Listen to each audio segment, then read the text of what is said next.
Most activities within the Vivado design suite revolve around a project. You will need to create a new project for each laboratory assignment. This video will describe how to create a new project within Vivado and give you a brief introduction on the tool. Before creating a project, it's important to understand how you're going to organize the files associated with your projects. You'll be creating multiple projects in the class and will need to manage your files carefully. I suggest that you create a dedicated class folder in your file space and create a dedicated labs directory. For each lab, create yet another directory so you can easily find the files associated with each assignment. As shown here, you can create a class directory, lab subdirectory, and then a directory for each individual lab where you put all of the files that you create during the lab, your Verilog, constraints, tickle scripts, and any other files that you have. When you create a project with Vivado, there are a large number of intermediate files that are created in the process.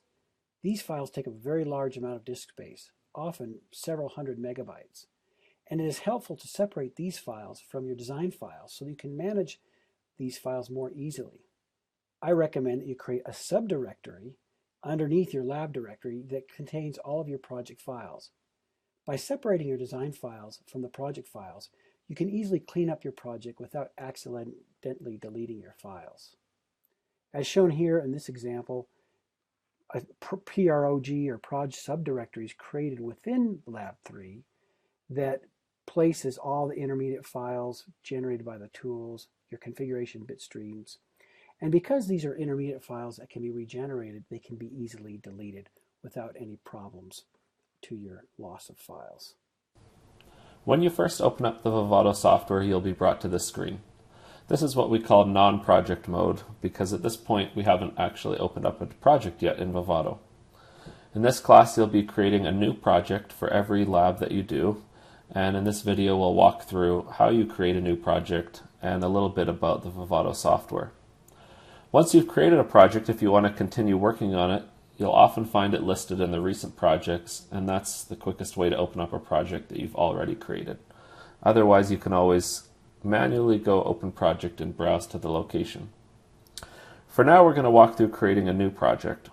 We'll click this link, and this will start the new project wizard. And we can hit next here. And the first thing we're going to do is set up the directory where we want this project to be stored. So in this case, I'm going to browse to the directory. It'll take a second here.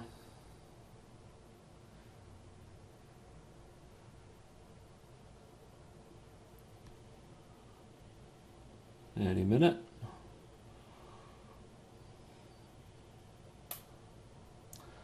Okay, and so I'm going to go to, in this case,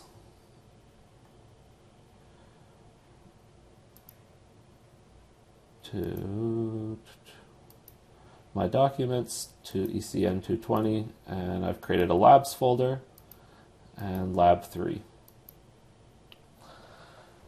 And you'll see here it will show you where the project will be located, and so as discussed previously, what we'd like is you to create a labs folder and then a lab directory for each new lab that you do, and inside we'll create a directory called PROJ. And you can check this box here to make sure this directory is created. And this is where we'll store all of our temporary and build files that Vivado uses. So once you've done this, you can hit next. And it's going to ask you what type of project that you want to create.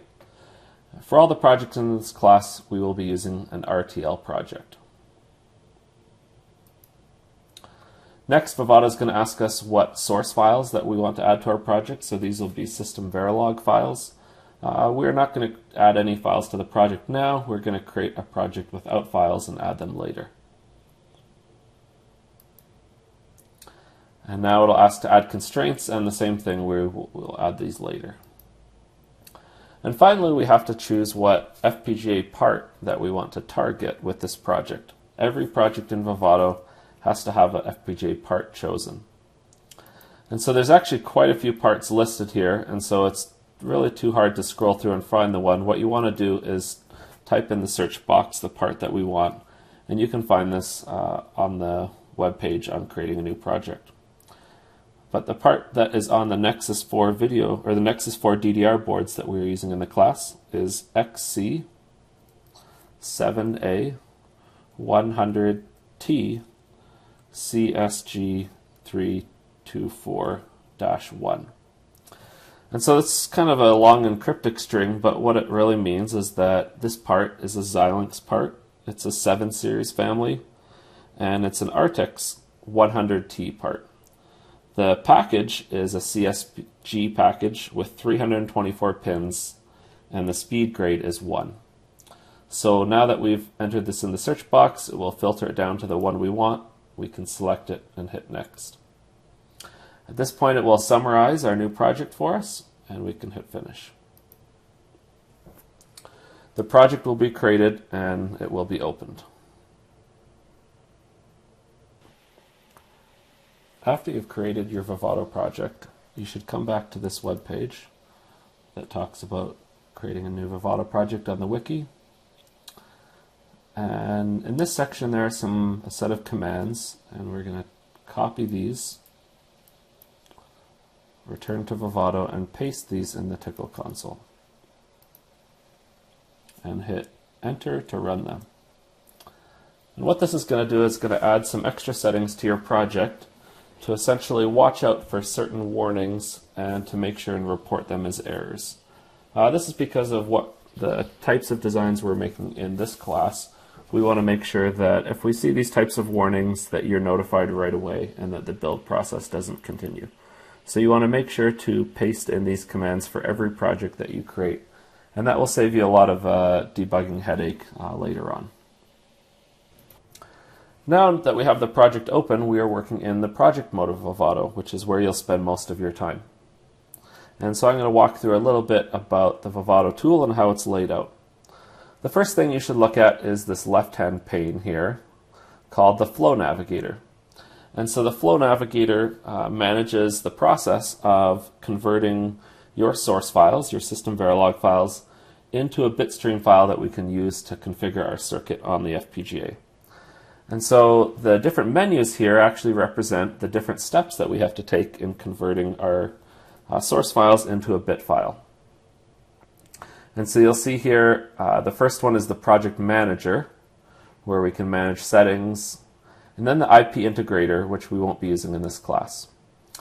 The rest of the sections you will use for running simulation, RTL analysis, and then synthesis, implementation, program, and debug. Now, whichever part of this flow you have open at the time will be highlighted here in blue. So in this case, the project manager is open, and you'll see in the center pane in blue it says project manager, and we view all of the display information for the project manager in the main part of the screen. Whenever you switch between flows, you can always click, for example, clicking on simulation or synthesis, and it will switch and bring up that pane here in the main window. And we can close these by hitting an X, although if we close the project manager, it will ask us if we want to close the entire project, which we don't right now. Okay, so now if we have the project manager open here, what we'll see here in the center is a few different subpanes. And so we have a project summary that displays the status of our build, some settings from our project, and the status of synthesis and implementation. In the sources pane, we can see all of the source files. So these are system Verilog files as well as constraints files that we've added to our project.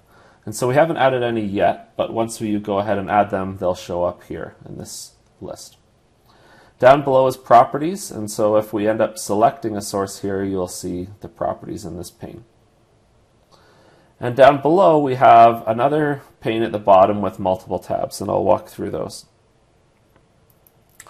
So the Tickle console is a console that you can type into and actually issue commands to the Vivado tool directly.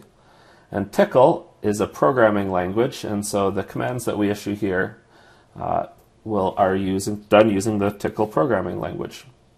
Everything that you do in the GUI, you could do in the Tickle console down here instead.